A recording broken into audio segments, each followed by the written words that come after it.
Intwave am'sara manokana 10,000 ariary mandeha fiara 303 ariary moto manodidrodiro andray gazatara fataro sara vao mandeha amin'ny Intwave fandrioan'io dianao amin'ny Intwave tsy taxi Intwave tolotra manakiratra amin'ny kilometatra ny Madagasikara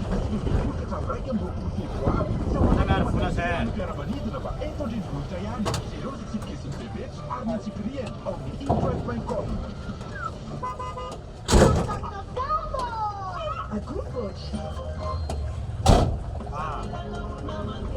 Ao iarady aminay Shine sy Tanis mars amin'ny ao amin'ny amfiteatra CCI Vat fiara-miasa amin'ny Christy Compagnie sy Softex tapakila dia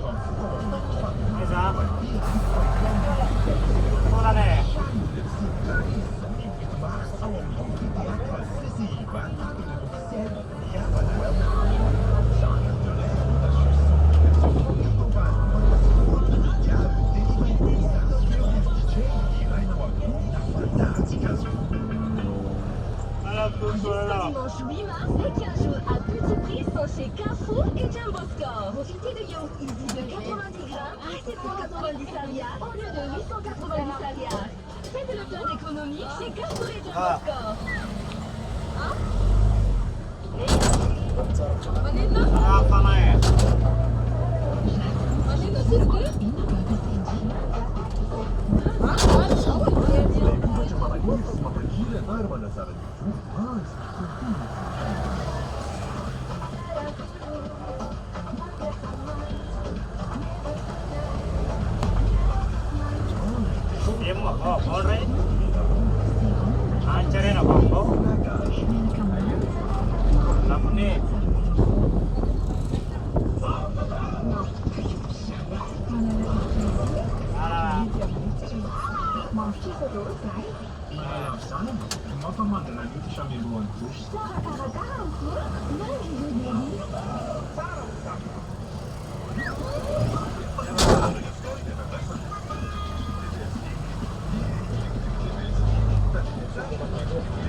Le dimanche 8 mars, les 100 premières clientes recevront un cadeau surprise après leur achat. Et du 6 au 8 mars, venez découvrir la foire spéciale Journée de la Femme devant Carrefour à Kourundjan. Rencontrez des marques 100% du Tamalagas créées par des femmes entrepreneurs passionnées. La foire est ouverte le vendredi et le samedi de 10h à 18h et le dimanche de 10h à 13h avec la participation de Azari, Singularity, Foukzou, Mikoul, Liora, Maman Gardel, Manitou et Baran Babaka Cosmetics. Célébrons la femme ensemble chez Carrefour à Kourundjan.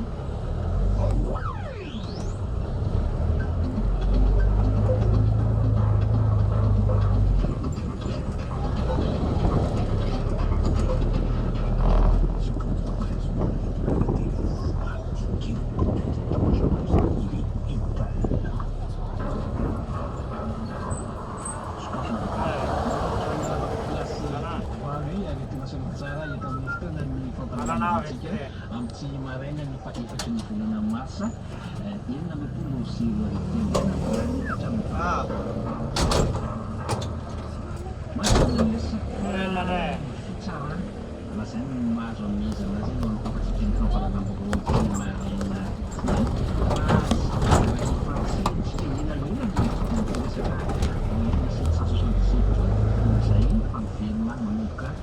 sana izany resaka izany fantatra aby zao fa mety ho tsaraina ny momban'ilay raha ny 777 izay navozarevitra ny sinafika ety izany izany